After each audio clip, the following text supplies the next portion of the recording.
Got that dragon juice on lock.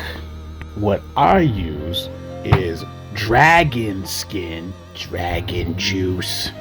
Anyways, dragon skin, part A, part B, obviously. And this is just gonna be like a mashup of like us 4 or 5 different ways I've seen people do it. Like, I originally learned how to do it from Rivenator on YouTube, and there's another guy that I got some ideas from. I'll probably put them on the screen somewhere.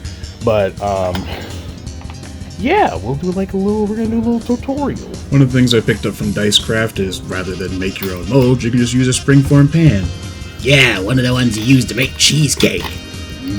Cheesecake. Now, I see a lot of people use like glue dots or something similar to like attach like the dice to like the bottom of the mold so that they don't move around when you pour the silicone.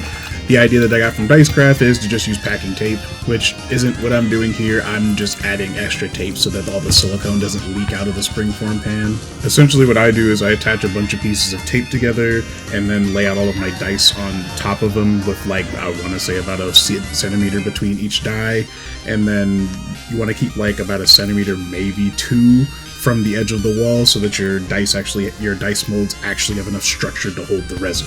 I try to get the D20 as central as I possibly can. It doesn't really matter how you lay out your dice, it just kind of makes it a little bit easier to orient them with whatever you're using to make your mold with. You want to press down firmly on your dice whenever you're putting them against the tape, just to make absolutely sure no silicone is going to get onto the front faces, or you're going to have to do this all over again.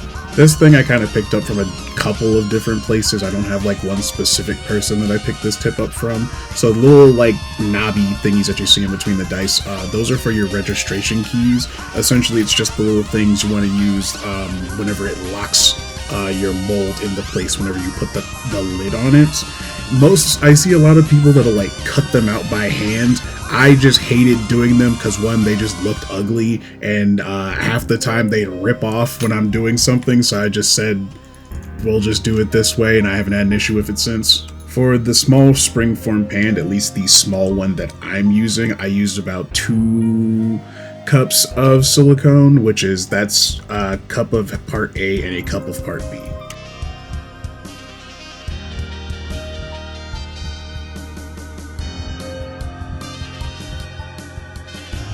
I am going to clearly say you do not need a pressure pot or a vacuum chamber to be able to do this.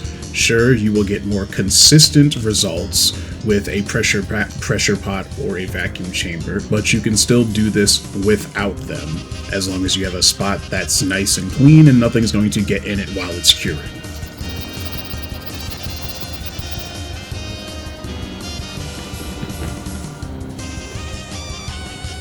I think it's done.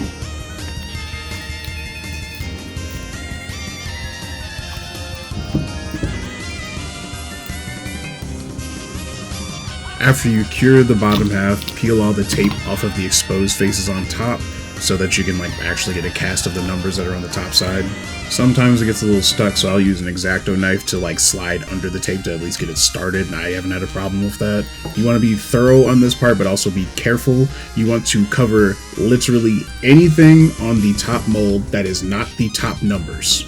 If you get the Vaseline or whatever you're using, I'm using fucking chapstick because that's all I got right now. If you get that on the top faces of the numbers, it'll mess up with essentially molding the top numbers. So like I said, you want to be very thorough, covering everything that isn't the top facing numbers, and also make sure you get into your registration keys, because yes, they will stick if you do not Vaseline them. That has happened to me like 5 bajillion times when I first made my molds. Then you want to secure whatever you're using for the top half of the mold so that the silicone doesn't go everywhere. I'm using the top half of the springform pan. I've also used straight up just packing tape and just wrapped it really tight with enough space for the top. And then it's time for more dragon juice. It's called Dragon Shield, but whatever. My rule of thumb that has not steered me wrong yet with making molds is you want to use whatever you use for the bottom half, you want to use half of that for the top. So like I said at the beginning, I used about 2 cups total from between part A and part B. So on the top, I'm using 1 cup, so half a cup from part A and part B. And if you did everything right, your mold should come out looking about like this. Obviously, don't expect it to look perfect on the first try. You're just gonna make yourself angry. Believe me, I have probably made close to 20 molds at this point. The first like 15 were absolute garbage. But now you know how to make it a dice molds. Good job. Yay! Yay! Yay!